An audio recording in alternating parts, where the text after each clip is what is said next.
Britain को, Britannia को, जिसने हमको 200 साल राज किया, उसको बचाकर हम 5वें नंबर की अर्थव्यवस्था बने। आज आपसे मैं बताना चाहता हूं, आप विष्णुपाद रे जी को भेजेंगे, ये चुनाव जीतेंगे, इनके वोट को जोड़ करके मोदी जी तीसरी बार भारत के प्रधानमंत्री बनेंगे और 2027 में भारत मोदी जी के नेतृत्व में तीसरी महा आर्थिक शक्ति बन जाएगा। ये भी हमको ध्यान रखना है। आपको जानकर खुशी होगी, आज अमेरिका की आर्थिक नीति डमाडोल है, आज इंग्लैंड की आर्थिक नीति डमाडोल है, आज यूरोप की आर्थिक नीति डमाडोल है, आज जापान की आर्थिक नीति डमाडोल है, आज ऑस्ट्रेलिया की आर्थिक नीति मुसीबत में है, लेकिन अकेला भारत ऐसा है जिसको इंटरनेशनल मॉनेटरी फंड और मॉर्गन एंड स्टैनली कहते हैं कि भारत की अर्थव्यवस्था यही एक ब्राइट स्पॉट है, यही एक चमकता हुआ स्पॉट है, ये कहा जा रहा है। हम फ्रेजाइल इकोनॉमी से ब्राइट इकोनॉमी की तरफ पहुंच गए और इलेक्ट्रॉनिक्स के एक्सपोर्ट में भारत 6 गुना आगे बढ़ा है। इलेक्ट्रॉनिक एक्सपोर्ट मैन्युफैक्चरिंग में, इलेक्ट्रॉनिक एक्सपोर्ट्स में नहीं है ना? मोबाइल फोन है कि नहीं है, बताओ भाई। आज से 10 साल पहले इस मोबाइल फोन पर लिखा होता था मेड इन चाइना, आज इस मोबाइल फोन पर लिखा है मेड इन इंडिया। 97% मैन्युफैक्चरिंग अब मोबाइल की भारत में हो रही है। स्टील मैन्युफैक्चरिंग में भारत चौथे नंबर से दूसरे नंबर पर आ गया। आपने सुना होगा जापान की कार इंडस्ट्री के बारे में, डैटसन, टोयोटा, इसके बारे में आपने सुना होगा, सुना है ना? आज भारत जापान को पछाड़ करके ऑटोमोबाइल मार्केट में तीसरे नंबर का ऑटोमोबाइल मार्केट दुनिया में बन गया, तीसरे नंबर। आज फार्मास्यूटिकल्स में, दवाइयों में भारत दुनिया की डिस्पेंसरी बन गया है। और जब मैं भारत की डिस्पेंसरी बोलता हूं तो आपको ध्यान में रखना चाहिए कि भारत की डिस्पेंसरी बोलने का मतलब यह है कि सबसे सस्ती दवा और सबसे असरदार दवा अगर कोई बना रहा है तो भारत बना रहा है। और भारत का एक्सपोर्ट, भारत का निर्यात 138% बढ़ गया है। हमारा पेट्रोकेमिकल्स, इसकी ख्याति दुनिया में बोल रही है और आज 106% हमारा पेट्रोकेमिकल्स बढ़ गया है, वो भी हमको ध्यान में रखना चाहिए। अभी विष्णुपाद जी ने बहुत सी डिमांड हमारे सामने रखी है। मुझे ज़्यादा उन डिमांडों की चिंता ये इसलिए नहीं है कि आपने बस एक बार विष्णुपाद रे को जिता देना, इसके बाद कोई और वकील की जरूरत नहीं होगी, ये अकेले आपकी डिमांड सारी पूरी कर देंगे। मुझे मालूम है ना, मैं स्वास्थ्य मंत्री था, पहले ये मेरे को घर में पकड़ते थे, फिर मैं बोलता था हो गया बाबा, हो गया दादा, काम कर देगा कर देगा कर देगा। ये दोपहर को मेरे ऑफिस में आ जाते थे, मैं बोलता था दादा सुबह ने तो बोला था, बोला एकटा बात छूट गया, एकटा बात छूट गया, फिर एकटा बात बोलना। फिर शाम को जब मैं घर पहुंचता था तो फिर दादा हाजिर, काम की बौछार ये अपने आप पूरा करेंगे, इस बात का मुझे पूरा विश्वास है। मित्रों, आप बताओ, मोदी जी के नेतृत्व में गांव आगे बढ़ा कि नहीं बढ़ा? आप बताइए, गरीब को ताकत मिली कि नहीं मिली?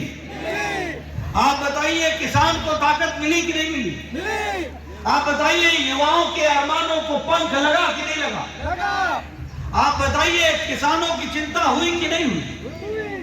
गांव, गरीब, वंचित, पीड़ित, शोषित, दलित, महिला, युवा, सबको अगर ताकत दी है तो मोदी जी ने भी ताकत दी है, उसको हमको याद रखना है। और जब मैं ये बोल रहा हूं तो आपको बताना चाहता हूं, आपको जानकर खुशी हो, आज 11 करोड़ 78 लाख किसानों को उसके बैंक के खाते में सीधा भेजते हैं और लगभग 2.5 लाख करोड़ रुपए किसानों के खाते में डाल दिया गया। और मुझे खुशी है कि अंडमान भी पीछे नहीं है।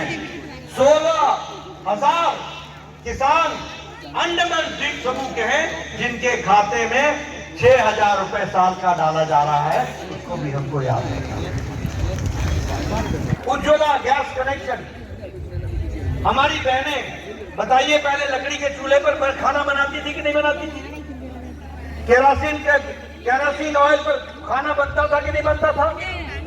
बताइए स्टोव पे खाना बनता था कि नहीं बनता था? आज लगभग 10 करोड़ बहनों को गैस का कनेक्शन दिया गया और सशक्तिकरण के लिए दिया गया।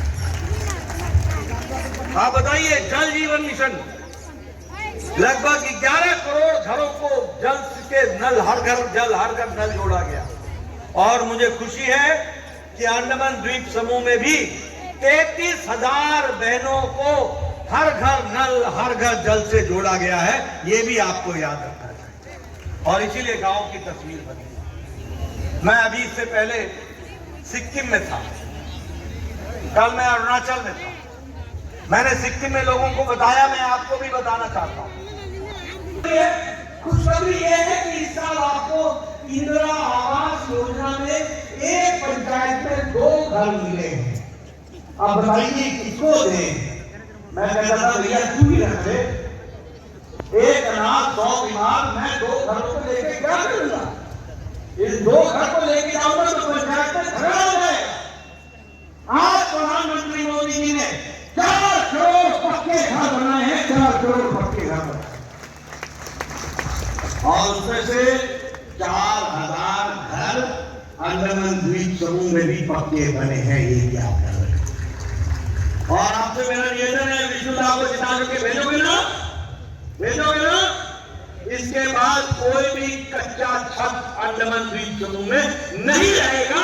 ये मोदी जी का संकल्प है, इसको भी आपने याद रखना। अभी मोदी जी ने कहा ना, ये तो ट्रेलर है, असल फिल्म तो बाकी है। ये तो एपिटाइजर है, असल थाली तो बाकी है। तो असल विकास तो भी बाकी है। अभी तो ये उन्होंने 10 साल में ट्रेलर दिखाया है। मित्रों, उसी तरीके से स्वच्छ भारत मिशन, क्या जीवन होगा आप बताइए? लोग खुले में शौच जाते थे, हमारी बहनें, which type of life they were leading. आज प्राइम मिनिस्टर मोदी ने 12 करोड़ इज्जत घर बनाए, 12 करोड़ टॉयलेट बनाए, यानी 12 करोड़ बहनों को लाइफ विद डिग्निटी, इज्जत के साथ जीने का रास्ता दिखाया। तो प्रधानमंत्री मोदी जी ने दिखाया। और आपके यहां भी संख्या कम नहीं है, 22,000 इज्जत घर बने, 22,000 इज्जत घर बने। आप बताइए आयुष्मान भारत,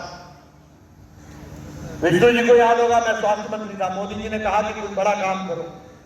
विशाल जी को याद होगा उस समय, बड़ा काम करो, बड़ा काम करो।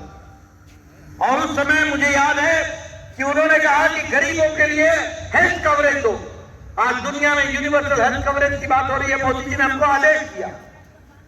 और मुझे याद है कि आयुष्मान भारत, ये विष्णुपात्रे मेरे पास आया करते थे, नड्डा जी लगना है, इसका किडनी का ऑपरेशन होना है, इसका 1.5 लाख का खर्चा है, इसका 2 लाख का खर्चा है, इसका 2.5 लाख का खर्चा है। आपको जानकर खुशी होगी, आयुष्मान भारत में 55 करोड़ लोग, 12 करोड़ 74 लाख परिवार, गरीब परिवार, कौन है ये 55 करोड़ लोग? रेड़ी वाला, फेड़ी वाला, रिक्शा वाला, ठेला वाला, सब्जी वाला, चाय का दुकानदार, उसी तरीके से बस का ड्राइवर, बस का क्लीनर, ट्रक का ड्राइवर, ट्रक का cleaner, lift man, taxi driver, बाल काटने वाला बार्बर, ठेला ढोने वाला साधारण आदमी, लिफ्ट मैन, रैग पिकर, जो गरीब लोग प्लास्टिक इकट्ठा करते हैं कूड़ेदान से, ऐसे गरीब लोगों को 55 करोड़ लोगों को प्रधानमंत्री मोदी जी ने भारत की 40% आबादी को 5 लाख रुपए सालाना गंभीर बीमारी से लड़ने का उनको हेल्थ कवर दिया, 5 लाख रुपए। और आज 11,500 परिवार आपके अंडमान द्वीप समूह के हैं जो आयुष्मान भारत से जुड़े हैं, उसको भी हमको ध्यान में रखना चाहिए। इसलिए विकास की दृष्टि से गांव, गरीब, वंचित, पीड़ित, शोषित, दलित, महिला, युवा, आदिवासी सबकी चिंता की है तो नरेंद्र मोदी जी ने चिंता की है, और ये सब आपकी चिंता करेंगे और देश को आगे बढ़ाएंगे, ये आपको ध्यान में रखना चाहिए। अंडमान निकोबार के विकास के लिए आपको जानकर खुशी होगी कि आपका जो बजट का एलोकेशन है मोदी जी के नेतृत्व में वह दुगना कर दिया गया है, डबल द साइज कर दिया गया है। ये भी हमको याद रखना चाहिए। आप बताइए, आज 50,000 करोड़ रुपए सालाना हमारे अंडमान द्वीप समूह के विकास के लिए खर्च हो रहा है। आप बताइए, मुझे खुशी है कि आज अंडमान में मेडिकल कॉलेज है ना विष्णु जी, याद है ना? एक्टा मेडिकल कॉलेज चाहिए, याद है ना? आज आपको मेडिकल कॉलेज मिला हुआ है। उसी तरीके से अंडमान निकोबार को लॉ कॉलेज मिला और 2016 में लॉ कॉलेज मिला, और उसी तरीके से Andaman Nicobar islands institute of medical sciences, इसका भी एस्टैब्लिशमेंट कर रहे हैं। और इसके साथ साथ डिजिटल रेवोल्यूशन में ऑप्टिकल फाइबर, पहली बार ऑप्टिकल फाइबर, आपने नाम नहीं सुना होगा, आज समुद्र से भी ऑप्टिकल, और अंडमान निकोबार को किया जा रहा है। कांग्रेस के जमाने में तो आपको कांग्रेस सैटेलाइट से देखती थी, सैटेलाइट का जमाना था, कोई इंटरनेट की व्यवस्था और कोई वो नहीं था। और मुझे खुशी है कि जब विष्णुपाद रे थे तभी आपके यहाँ BSNL का टावर लगा था और तभी मोबाइल आपके हाथ में आया था, ये भी आपको याद रखना चाहिए। मित्रों, आज जिस एयरपोर्ट पर उतरा हूं वो वीर सावरकर इंटरनेशनल एयरपोर्ट, आप देख रहे हैं ना उसकी नई बिल्डिंग, वो इंटरनेशनल एयरपोर्ट के लिए तैयार हो रहा है कि नहीं हुआ है? 700 करोड़ रुपए खर्च होकर के। कभी सुना था कांग्रेस जमाने में 700 करोड़ रुपए अंडमान में खर्च हुआ है? बोलो भैया, सुना था कहीं? सुना था? 700 करोड़ रुपए खर्च करने की बात आती थी तो कांग्रेस का दम उखड़ जाता था, सांस फूल जाता था। अंडमान को 700 करोड़, आज मोदी जी ने एक प्रोजेक्ट के लिए 700 करोड़ रुपए दे दिया, ऑप्टिकल फाइबर के लिए 1200 करोड़ रुपए दे दिया, सड़क बनाने के लिए आपको आगे बढ़ा दिया। सागरमाला प्रोजेक्ट में 60 प्रोजेक्ट्स क्रिएट हुए हैं और नेशनल हाईवे 4 170 करोड़ रुपए की लागत से यह भी तैयार हो रहा है। मैं यहां यह भी आपको बताना चाहूंगा कि पोर्ट ब्लेयर से दिगलीपुर नेशनल हाईवे 4 का काम जो तीव्र गति से चल रहा है, उसमें नॉर्थ मेटल में कुछ अधूरा रोड रह गया है, उसको भी जल्दी ठीक कर दिया जाएगा और नेशनल हाईवे 4 को ठीक से आगे चलाया जाएगा। उसी तरीके से आज आजाद हिंद फौज ब्रिगेड, उसका भी इनॉग्रेशन हुआ है। और जो हमारे 21 बिना नाम के द्वीप समूह थे, उनको परमवीर चक्र के सेनानियों के नाम पर उनको नाम से स्थापित किया गया है। इस वीर भूमि को वीरता के साथ प्रधानमंत्री मोदी जी ने जोड़ा है, वो भी हम जानते हैं।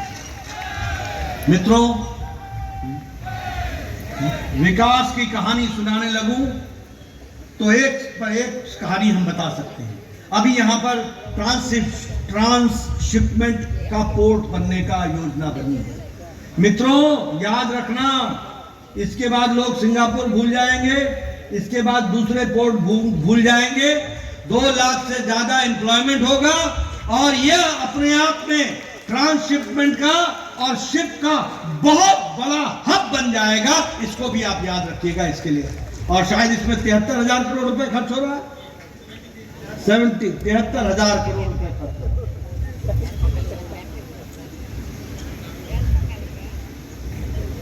और ये छता बाम्बू फ्लैट ब्रिज, ये 1900 मीटर का है, ये भी, इसका भी काम पूरा का पूरा